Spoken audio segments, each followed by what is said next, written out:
Sahabalar, tabi'inlar hikmet ahillari idi. Ham onlarning va'zlari, onlarning dərslari 1000 yıllar uzandan sonra bizga bir dərs bo'lib turadi. Shunday bir misol aytib ketirasi kela edi. Utba ibn Azwan degan kishining sahabaning bir va'zi. U birinchi sahabalardan edi. Payg'ambarimiz sollallohu alayhi va sallamga ortidan erib islom dinini qabul etdi. Efiopiyaga birinchi hijrat qildi. Badr sug'ushida qatnashib, Basrning yetakchisi bo'ldi. So'nggi yillarında. Hamda shu Basrda bo'lgan vaqtda bir yo'li va'z so'yladi. Khalid ibn Umar al-Adawi rivoyat qiladi. Bir yo'li Utba ibn Azwan chiqib bizga xutba so'yladi. Alloh taolo maqtovlarini aytib, hamdlar aytib, ham aytdi, amma ba'd. Bundan so'ng dedi. Shinliqda bu dunyoga xabar etildi bituvi turunda.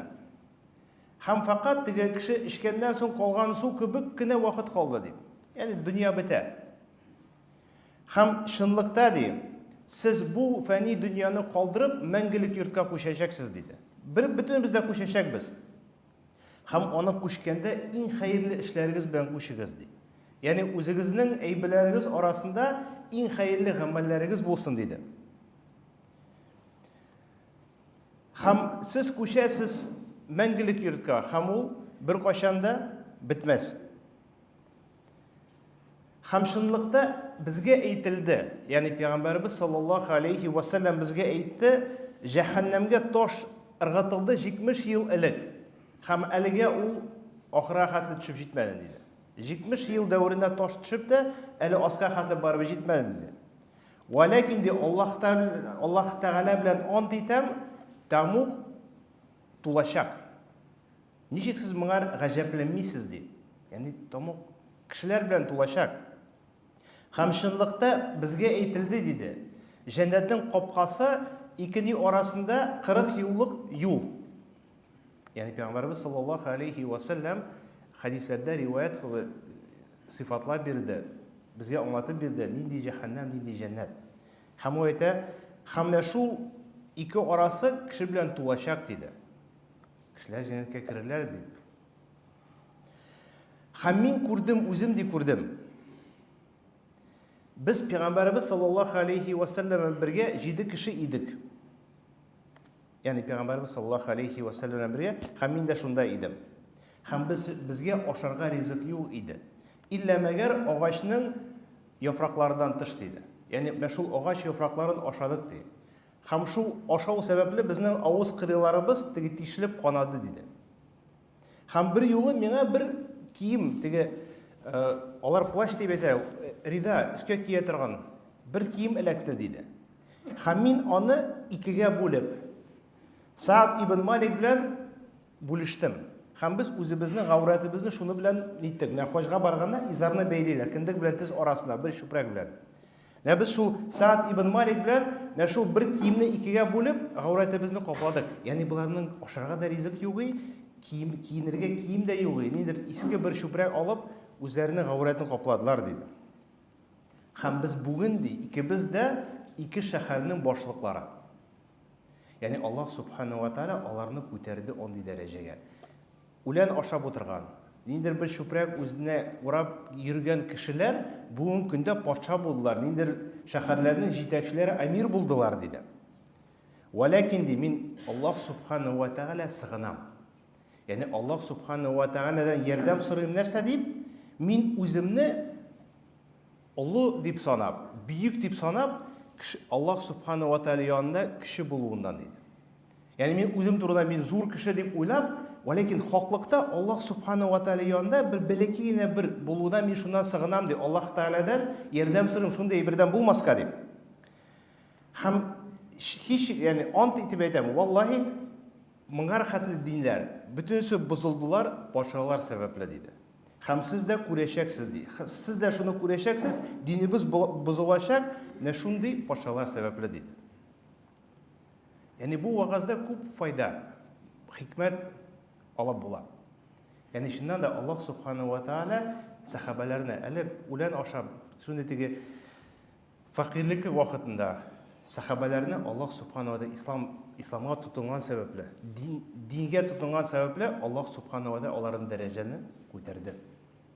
Умар радиллаһу анһу әйтә иде: Аллаһ Субхану ва Тааля безгә безнең дәрәҗәбезне күтәрде, без дингә тотынып торган өчен. Динне калдырабыз икән, Аллаһ Субхану ва Тааля безнең дәрәҗәбезне төшерәчәк диде. Һәм әйткән дуасы: Инни аузу биллахи ан акуна фи нафси азиман ва фи индаллахи саиран. Нәфсемдә үземне зур дип танып, Аллаһ Субхану ва Тааля янында бәләкәй булудан Аллаһтан сагынам дип дуа кылды. Сахаба буларак дуа кылды. Һәм күп вакытта бу безнең бер хатабыз. Без Аллаһтан сорарга тиешбез: Я Рабби, безне моннан сакласаң иде. Кеше әз генә тегеп байып китә икән, борынын чия башлый, үзен зур кеше дип саный башлый. Элекке кешеләр белән аралашмый башлый. Инде аның янына килеп исәнләшергә ярамый, ул бит зур кеше булды. Инналлаһа ла юхиббул мутакаббирин дип Пәйгамбәрбез саллаллаһу алейхи ва саллям тәкәббер кешене Аллаһта яратмый дип. Сахабалар моннан курыктылар. Әйе, мин шундый фақир идем. Абу Хурайра радиллаһу анһу әйткән сүзләре. Мин Ахли Суфа иде. Ягъни Пәйгамбәрбез саллаллаһу алейхи ва саллям мәчетендә бер теге навес шикелле бер урын бар иде. Шунда менә шундый сахабалар яшәделәр. Хәтта гаврәтне капларга чүпрәк тә юк иде. Аш иделәр. Суфа әхилләре дип аларны тәмә. Шул урын Суфа дип атала иде. Шунда яшәгән кешеләрне Ахли Суфа иде. Абу Хурайра шулардан иде. Һәм әйтте: Аллаһ Субхану ва Тааля минем дәрәҗәне арттырды. Мин байыдым һәм үземнең сәйиде, минем хуҗамы өйләндем ди. Ягъни бай хатынга өйләндем ди. Аллаһ Субхану ва Тааля минем дәрәҗәне күтәрде. Ләкин шул вакытта да сахабалар гади булып калдылар. Үзенең урынын белеп калдылар. Чөнки безнең хаклы урыныбыз Аллаһ Субхану ва Тааля янында булган урын. Инде кешеләр арасында безне никадәр мактасалар да, кешеләр янында без нинди генә дәрәҗәле булсак та, Аллаһ Субхану ва Тааляның безнең урыны нинди хаклык шунда. Һәм без алданмаска тиешбез. Һәм моның турында бу сахабаның вагазы, дуасы һәм дәресе.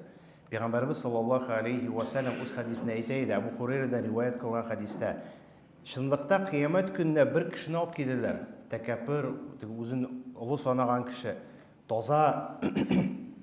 Ләкин Аллаһ Субхану ва Тааля янында, Аллаһ Субхану ва Тааля хузуры янында ул бер ширкинең канаты шикелле дә җиңел булыр ди.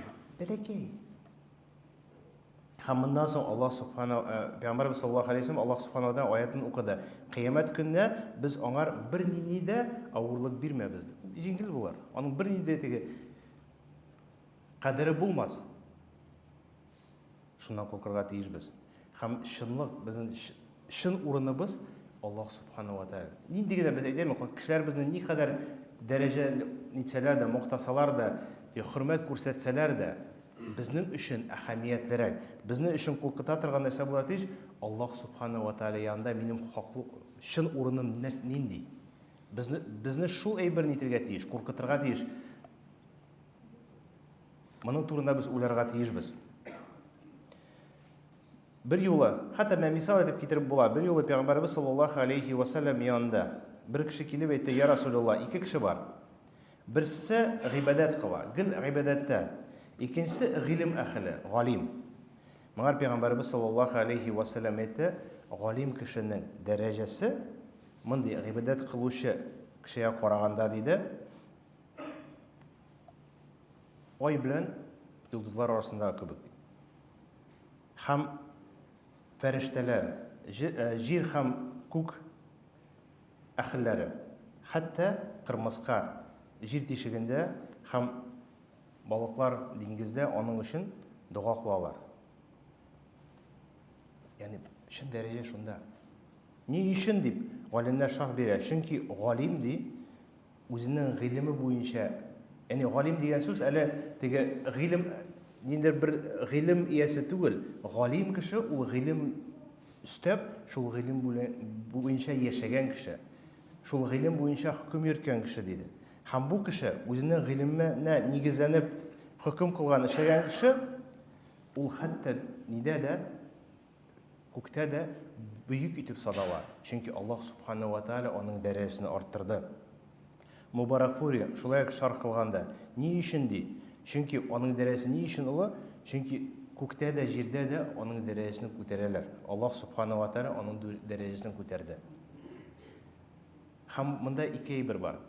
Бер яктан без үзебез турында тик бурны шиеп йөрергә тиеш түгел. Бәлки Аллаһ Субханаһу ва Тааля безне сынап, безгә дәрәҗә бирде. Бәлки Аллаһ Субханаһу ва Тааля безне сынап, безгә мал бирде. Ләкин бу Аллаһ Субханаһу ва Тааля янында мин чыннан да шундый хөрмәтле ия дигән сүз түгел.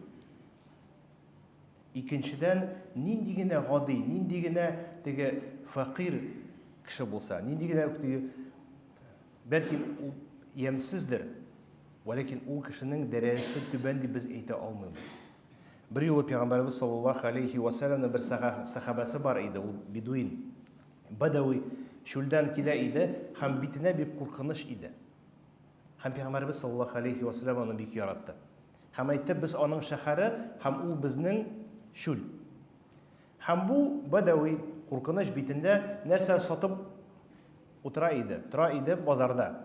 Пәйгамбәрбез саллаллаһу алейхи ва сәлләм аны кочаклап шулай арттан, күрә алмый бит кем.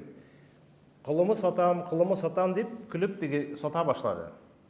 Һәм бу кеше башта аптырап, теге этеп карады кем икән бу дип, һәм Пәйгамбәрбез саллаллаһу алейхи ва сәлләм күреп ягадан борылып сырыша башлады. Һәм әйтте: "Я Расулуллаһ, син мине сата алмассың. Минем бәям бик түбән, мин куркыныч, мине беркем сатып алмас" дигәч, Пәйгамбәрбез саллаллаһу алейхи ва сәлләм әйтә: "Алла әйтмә. Аллаһ Субханаһу ва Тааля янында синең дәрәҗәң бик олы" дип. Шуның өчен кырыйбызда кардәшебез бар икән, бәлки ул нирәктер, теге ямсызрәктер, бәлки аның малы әзрәктер, ләкин аның дәрәҗәсе Аллаһ Субханаһу ва Тааля янында безгә караганда олырак булырга мөмкин.